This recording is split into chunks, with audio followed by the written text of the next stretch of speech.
Joo, no niin, hyvää iltapäivää vielä kaikille ja viimeinen sessio tässä näiden posterien osalta. Aiheena on sähköverkon turvallisuus ja tähän mennessä tässä nyt hyvin paljon tänään on puhuttu muun muassa kysynnän joustosta ja energiamarkkinasta. Voidaan nähdä, että älykkäällä sähköverkolla on kaksi keskeistä roolia. Se on energiatehokkaan, ympäristöystävällisen sähkömarkkinan mahdollistaja. Silloin kun kaikki on kunnossa, niin se luo ne edellytykset, että sähkömarkkina toimii energiatehokkaasti, luo mahdollisuuden uusiutuvien verkkoon liittämiseen ja mahdollisimman tehokkaaseen käyttöön. Mutta meidän pitää muistaa, että sitten sähköverkko on myös yksi keskeisimmistä kriittisistä infrastruktuureista koko tämän yhteiskunnan toiminnan kannalta, että jos sähköverkko ei toimi, niin hyvin harva toiminto toimii kovin pitkään sen jälkeen. Eli yhteiskunta on erinomaisen riippuvainen katkottomasta sähköstä ja sen sähköverkon olemassaolosta. Ja nyt sitten, kun me puhutaan sähköverkon turvallisuudesta, luotettavuudesta, käyttövarmuudesta, niin se sisältää monta erilaista näkökulmaa. Ensinnäkin meillä on entistä enemmän verkossa mittauksia, älykkäässä verkossa, niin kuin tänään on tullut monen kertaan esille, mutta niiden mittausten pitää olla luotettavia, tarkkoja, itse mittausta ja sitten tietysti sen yläpuolella, miten niitä mittauksia hyödynnetään. Sitten tietysti, kun me puhutaan turvallisuudesta, niin hyvin nopeasti tullaan tähän kyberturvallisuuteen kommunikaation osalta ja koko tämän järjestelmän hallinnan osalta. Verkon suojaus on ihan perinteinen toimenpide verkon turvallisen käytön kannalta, eli se on se verkon turvalaite, on siellä sähköasemalla oleva suoja ja entistä enemmän sitten myös siellä verkon varrella olevia suojia löytyy, mutta niiden turvallinen, luotettava toiminta ja sitten myös selektiivinen toiminta, mitä enemmän meillä niitä on ja älykkäitä toimintoja sinne kehitetään, niin myös niiden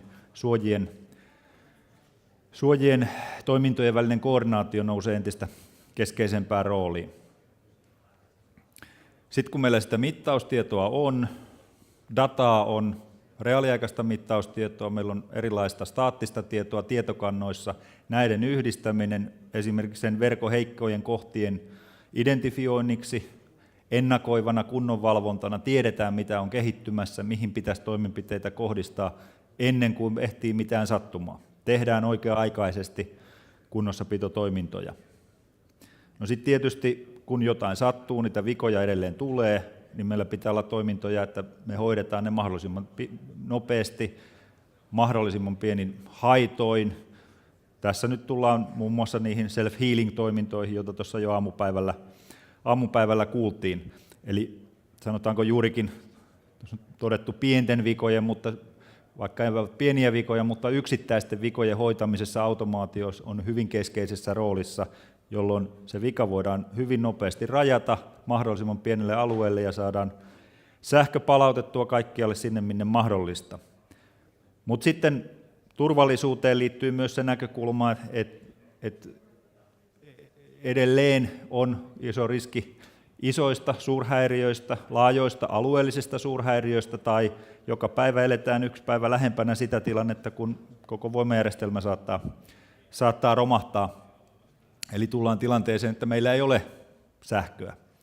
Ja silloin tarvitaan taas uudenlaista varautumista niin siellä asiakkailla, mutta myös sitten eri toimijoiden välillä erilaista tiedonvaihtoa, jotta se kokonaiskuva tästä suurhäiriötilanteesta on mahdollisimman monella toimijalla oikea ja oikea-aikaisia toimenpiteitä voidaan tehdä. Eli tosiaan niin kuin sanan turvallisuuden alle voidaan nähdä hyvin monenlaisia asioita. Se ei ole vain sitä kyberturvallisuutta, niin kuin se helposti ensimmäisenä tulee mieleen. Ja nyt sitten, mitä SKEM-hankkeessa on tehty ja on tänään esillä, niin tässä on 3 posteria ja pistettä tuossa kohta esillä, niin yksi liittyy komponenttitasolle, ja siellä on nyt nimenomaan nämä entistä tarkemmat mittaukset esillä, Mikesin toteuttamana tämmöinen tarkempi mittalaite tulee kohta esitellyksi. Sitten sähköasematasolle, joka on tuossa keskimmäisenä, liittyy erilaiset uudet suojauksen automaatiotoiminnot, jossa voidaan yhdistää eri lähteistä tulevaa dataa uudella tavalla ja toteuttaa uusia suojaustoimintoja, jos osaltaan liittyy myös tähän jo aamupäivällä olleeseen aiheeseenkin, mikä oli tämä self-healing automaatioratkaisut, mutta että myös sinne asemalle erilaista ennakoivaa kunnonvalvontaa, suojauksen uusia toimintoja. Tämä aihe on tuossa esillä. Ja sitten tosiaan tämä järjestelmätasolla tämmöinen tilannekuvajärjestelmä, demonstraatio on esillä konseptina, mutta myös demonstraationa, jossa tosiaan siinä tilanteessa, kun on se suurhäiriö, niin pitää tiedon siirtyä eri toimijoiden välillä, niin verkkoyhtiön ja tämän koko energiajärjestelmän toimijoiden välillä, mutta myös sitten yhtä lailla pelastuslaitos, kunta, poliisit, kaikki ketä siihen toimintaan sillä hetkellä liittyy. Ja siinä on demonstraatio tämmöistä karttapohjaisesta lähestymisestä, jossa nämä eri toimijat, muutkin kuin tämän energiasektorin toimijat, pääsee siihen tietoon kiinni, pystytään ja on ennalta määritelty esimerkiksi kunnan toimesta kriittisiä asiakkaita, missä päin verkkoa ne on, kuinka kauan ne on nyt jo ollut ilman sähköä, mitä pitää tehdä ja niin edelleen. Eli useasta eri lähteestä tulevan tiedon jakaminen tai yhdistäminen ja toisaalta jakaminen eri toimijoille. Eli tämän kaltaisia tuloksia on tuossa nyt sitten jatkossa haastattelujen muodossa esillä.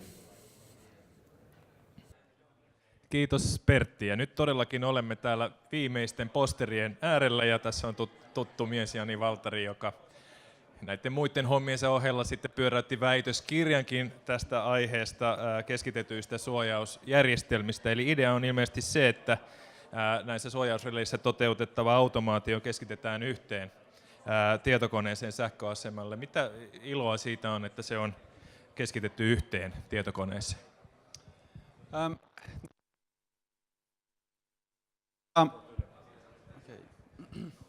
Niin. No, kuten tässä aikaisemmin tänään on todettu moneen otteeseen, sähköverkolta tarvitaan hyvin paljon enemmän joustoa, hyvin paljon enemmän älyä. Ja tämä äly tarkoittaa myös sitä, että uusia toimintoja nähdään, että tarvitaan sähköasemalle, niin kuin monen muuhunkin verkon komponenttiin, hyvin paljon useammalla syklillä, nopeammalla syklillä kuin aikaisemmin.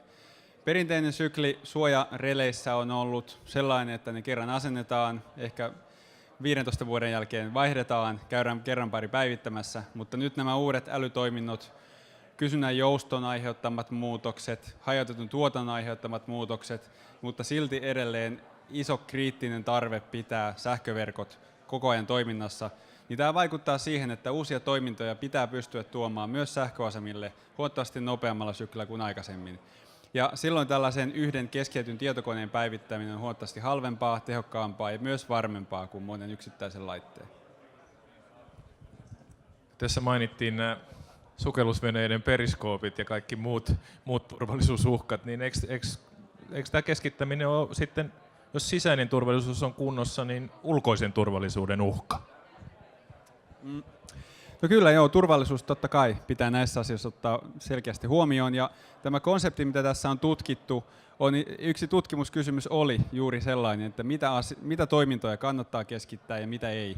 Ja tämä tutkittu konsepti, mitä on ensiksi tutkittu Tampereen teknisen yliopiston kanssa heidän laboratoriossaan, ja nyt pari viikkoa sitten asennettiin myös tutkimuspilotti Normarkun sähköasemalle, niin tässä on tutkittu sellaista konseptia, että ne kriittisimmät toiminnot pysyvät edelleen suojareleissä, ja kaikki tällainen adaptiivinen lisääly, mitä nähdään, että tarvitaan, tuotetaan yhdessä tietokoneessa, jolloin systeemin kriittisintä suojausta ei riskeerata. Ja myös kyberturvallisuuteen liittyen nämä tietysti pitää ottaa tässä tietokoneessa huomioon, ja mikäli lisäturvallisuutta halutaan, niin näitä keskitettyjä koneita voi tietysti olla useampia, esimerkiksi 2, jos halutaan tuplattu redundanttinen järjestelmä. Vaihtoehtoja on monia, mutta tässä tutkimuksessa todettu keskitetty konsepti on mielestämme se joustavin ja luotettavin ja paras tulevaisuuden varalle. Niin, tuossa taustalla nyt näkyy tämän pari viikkoa sitten avatun Normarkun laitoksen koevalvonnan niin kuin kaavio. Ei tietysti sano minulle mitään, mutta mitä tämä sulle kertoo? Joo, no tuossa kuvassa näkyy sähköaseman johtolähdöt. Siellä on 10 vai 11 johtolähtöä keskientepuolella 20 kilovolttia, sitten päämuuntaja, jonka takana yksi suurjännitelähtö 110 kilovolttia. Ja näissä kaikissa on nyt mittalaite, joka lähettää kaiken mittainformaation standardin IEC 61850 mukaisesti, ja sitten yksi tietokone, joka ottaa kaikki nämä mittaukset vastaan ja pystyy hoitamaan aseman kaikki suojaukset. Ja tällä hetkellä se on koekäytössä olemassa olevan suojauksen rinnalla, ja viime viikolla aloitussa koekäytöissä testikoestuksissa se on toiminut yksi yhteen perinteisen suojauksen kanssa ihan yhtä luettavasti. Nyt edessä on jatkoseuranta. Halutaan tietysti varmistaa, että se toimii luettavasti myös pitempiaikaisesti, mutta oikeastaan toinen iso asia on, että mitä uusia toimintoja tällaiseen ympäristöön saadaan. Pelkästään vanhojen toimintojen keskittäminen ei tuo sitä kaikkea potentiaalia, mikä tällaisessa keskitetyssä suojauksessa on. Ja esimerkiksi alueelliset saarekeverkot, mikrogridit, jo aamulla todettu itsekorjaavat verkot, nämä kaikki tarvitsevat sellaista älykkyyttä sähköasemalle, mitä niillä ei vielä ole. Ja juuri tällainen keskitetty järjestelmä olisi tosi hyvä alusta sellaisen toteuttamiseen. Kiitoksia Jani Valteri ja isot aplodit. Vähän isommat vielä. No niin, tällä mennään eteenpäin. Ja nyt siirrytään siis siihen, mistä on tässä pari kertaa jo mainittu kun tuossa aamupäivän aikana, eli siis tilanne, jossa on sähkökatko ja tilanne, jossa tietoa ei tunnu saavan mistään, ja silloinhan tietenkin parhaatkin järjestelmät ovat haavoittuvaisia.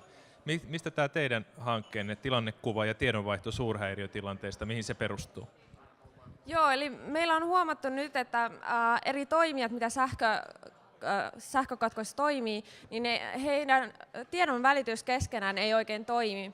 Ja tässä on nimenomaan kunnat esimerkiksi ja viranomaiset, kuten pelastustoimi, niin he ei saa oikein kunnolla tietoa niistä sähkökatkotilanteista. Ja tällä hetkellä tilanne on siinä, että tieto, mitä he saavat sähkökatkosta, niin tulee pääasiassa verkkoyhtiöiden nettisivuilta. Ja etenkin kunnat joutuu sitten etsimään niitä tietoja niin eri verkkoyhtiöiden sivuilta, koska saman kunnan alueella voi toimia useampia eri sähköyhtiöitä. No mitä uutta tämä nyt antaa tämmöisen perinteisen nettipalveluiden lisäksi? Joo, eli tässä nyt on uutta se, että me saadaan tähän samaan järjestelmään useampien eri verkkoyhtiöiden tiedot, katkotiedot. Sitten me saadaan myös tähän säätiedot. Ja sitten tähän saadaan lisättyä myös esimerkiksi pelastustoimen noita tehtäviä, mitä heillä on menossa. Ja sitten myös ratkaiseva uutuus tässä on se, että meillä on tämmöinen kriittisyystietokanta, missä on tiedot näistä kohteista, jotka ovat kriittisesti riippuvaisia sähköstä. Eli siinä on esimerkiksi vanhus. Ja siellä on myös siinä on kans vanhus, mutta siinä on nämä siniset on esimerkiksi noita teleoperaattorin tukipylväitä. Ja sitten siellä on myös esimerkiksi kotihoitopotilaita. Siinä on koulu, joo. Eli tähän voidaan lisätä erinäisiä näitä tämmöisiä kohteita, joille sähkön käyttö on hyvin tärkeää, jopa niin kuin elintärkeää. No, milläs tavalla nyt sitten tämä on vastaanotettu tämä teidän järjestelmä? Joo, eli tätä järjestelmää on esitetty noille pelastustoimelle ja kunnalle, ja tähän mennessä molemmat on tykännyt siitä, että tässä tosissaan saa koko heidän toimialueensa ne katkotiedot samalla kertaa. Ja sitten kunta varsinkin sitä korosti, koska heillä ei ole mitään järjestelmää ollut sähkökatkojen varalle, niin tämä olisi heille hyvin toimiva. Että he on niin kuin oikeasti käy noita nettisivuja läpi, jos heidän alueella on katko, että missä täällä oikein on katkot ja tälleen. Niin tämä on heille todella tärkeää. Ja kaikki on tykännyt just siitä, että tähän saa oikeasti ne kriittiset kohteet, niin ne voi nähdä nopeasti, että mihin sitä sähköä tarvittaisiin tai missä on heidän asiakkaitaan pulassa. Parhaat keksinnöt vaikuttaa siltä, että ne on niin jotenkin niin itsestään selviä, että oudoksuttaa ei tällainen palvelu ole ollut jo aikaisemmin, vaan että kunnan viranomaiset selaa jostain Googlesta sitä, että missä mahtaa sijaita joku tietty sairaala, jos sattuvat muistamaankaan. Heidi Kruuns-Välimäki, kiitoksia oikein paljon ja aplodit. Last but not least, Tapio Lehtinen Mikesistä kertoo meille, mikä on modulaarinen tehomittaja. Onko se tuo hieno laitos tuossa vai onko tämä muuten vaan tässä demomielessä esillä? Joo, kyllä se on juurikin tämä hieno laitos tässä. Eli mä voin sen verran pohjustaa itse asiassa Mittatekniikan keskuksen toimintaa. Eli mehän ollaan Suomessa se elin, joka vastaa siitä, että kilo painaa kilon ja metri on metrin mittainen. Eli Pitkämäen ME-heitto ensi kesänä on hyväksyttävissä ulkomailla. Olen suuri keihäänheiton ystävä. Samoin me vastataan siitä, että voltti on juurikin se voltin Suomessa ja muualla maailmassa. Amperi on amperin suuruinen Suomessa ja muualla maailmassa. Ja se tieto me tuodaan tämän laitteen kautta kentälle. Eli tämä on näytteistävä tehomittalaite. Pitäisi olla äärettömän tarkka sellainen. Ja tämän laitteen avulla me kalibroidaan sitten muita tehomittalaitteita täällä Mikesin tiloissa. Ja voidaan siis viedä laitetta kentälle. Eli mulla on tämän kehityksessä ollut sellainen lähtökohta, että tämä olisi mahdollisimman stabiili. Eli sekä ajan suhteen ei ryömisi, että ei sitten myöskään ryömisi lämpötilan muuttuessa. Ja kerro meille maallikoille, Tapio, mikä tässä on nyt uutta, ihmeellistä ja vallankumouksellista? Okei, joo, no siis hyvinkin pitkään, ja sitä on nimenomaan metrologin, eli mittausalan ekspertin näkökulma asiaan. Eli hyvin pitkään on metrologiaa vaihtosähkömetrologia on perustunut termomuuntimiin, jotka on siis äärettömän tarkkoja ja laajakaistaisia ja siis sikäli ihan hyviä, mutta niillä ei oikeastaan saa sitten sitä mitattavasta signaalista signaalin vaihetta irti ollenkaan. Eli tällä laitteella, kun me näytteistetään signaali, niin me saadaan se aaltomuoto ja sitä kautta vaihe mukaan. Ja se on silti lähes yhtä tarkka kuin termomuunnin. Ja tämä on myöskin varsin laajakaistainen, eli sähköverkko kun nyt ei kovin korkealla taajuudella toimi, niin me saadaan täältä paljon informaatiota niistä kerrannaistaajuuksista, mitä siellä verkossa esiintyy. Tämä pömpeli sinällään on oikeastaan varsin tyhmä. Täällä on 6 sisäänmenoa 3 virralle, 3 jännitteelle. Ja kaikki tieto siirretään siitä edespäin USB:tä pitkin PC:lle ja varsinainen tehomittaus tai teholaskenta tapahtuu sitten tuolla PC:n puolella. Onko tämä joku standardiohjelma tai algoritmi vai onko tähän tehty sitten jotain uutta tuotekehitystä sitten tähän itse ohjelmaan?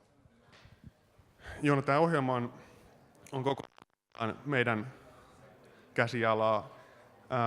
Tässähän nyt on se hyvä puoli, että me voidaan nyt sitten tämmöiseen ohjelmaan implementoida ihan mikä tahansa algoritmi, mikä me halutaan. Eli kolmivaihetehollahan on useita, sanotaanko kilpailevia tapoja mitata tai tapoja laskea. Me voidaan ne kaikki viedä tähän ohjelmaan itse ja sitä kautta sitten vertailla saatuja tuloksia.